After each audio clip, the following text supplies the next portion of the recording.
روزہ ایک ایسی عبادت ہے کہ اس سے جہاں پر روحانی فائدے حاصل ہوتے ہیں وہیں پر جسمانی فائدے بھی حاصل ہوتے ہیں۔ روزہ رکھنے سے معدے کی تکالیف اور اس کی بیماریاں ٹھیک ہو جاتی ہے اور نظام ہضم بہتر ہو جاتا ہے۔ جو ہمارا ڈائجسٹ سسٹم ہے وہ روزہ رکھنے کی وجہ سے اچھا ہو جاتا ہے۔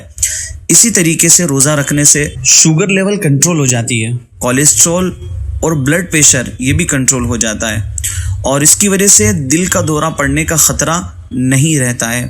اسی طریقے سے روزے کے دوران خون کی مقدار میں کمی ہو جاتی ہے اور اس کی وجہ سے دل کو انتہائی فائدہ مند آرام پہنچتا ہے، اور روزے سے جسمانی کھچاؤ اور ذہنی تناؤ، ڈپریشن اور نفسیاتی امراض کا خاتمہ ہو جاتا ہے۔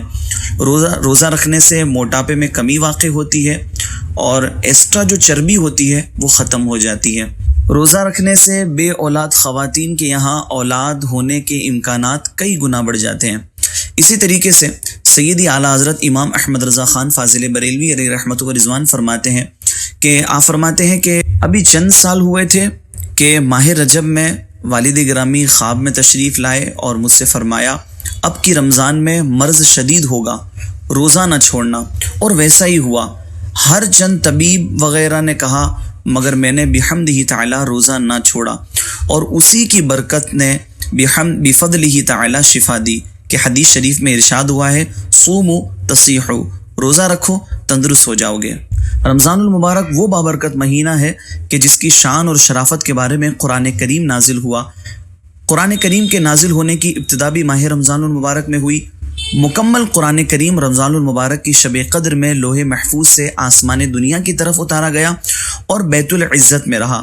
یہ اسی آسمان پر ایک مقام ہے، یہاں سے وقتاً فوقتاً حکمت کے مطابق جتنا اللہ تعالیٰ کو منظور ہوا جبریل علیہ السلام لاتے رہے، اور یہ نزول 23 سال کے عرصے میں پورا ہوا۔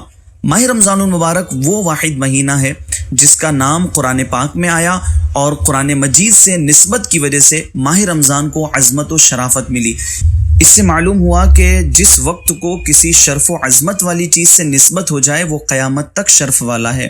اسی لیے جس دن اور گھڑی کو حضور صلی اللہ تعالی علیہ وسلم کی ولادت اور معراج سے نسبت ہے وہ عظمت و شرافت والے ہو گئے۔ اللہ تبارک و تعالی ہم سب کو ماہ رمضان المبارک کی برکتیں نصیب فرمائے۔ آئیے عمل کی طرف چلتے ہیں۔ کرنا کیا ہے آپ کو آیت الکرسی شریف 3 مرتبہ پڑھ کر کے اپنے پر دم کر لے، اور اس کے بعد اول آخر 11 مرتبہ اور درمیان میں اللہ تبارک و تعالیٰ کے یہ صفاتی نام یا لطیف یا اللہ، یا لطیف یا اللہ، اس کو 141 مرتبہ پڑھ کر کے اللہ تبارک و تعالیٰ کی بارگاہ میں دعا کرنی ہے۔ اللہ تبارک و تعالیٰ ہم سب کی جائز حاجتوں کو پورا فرمائے۔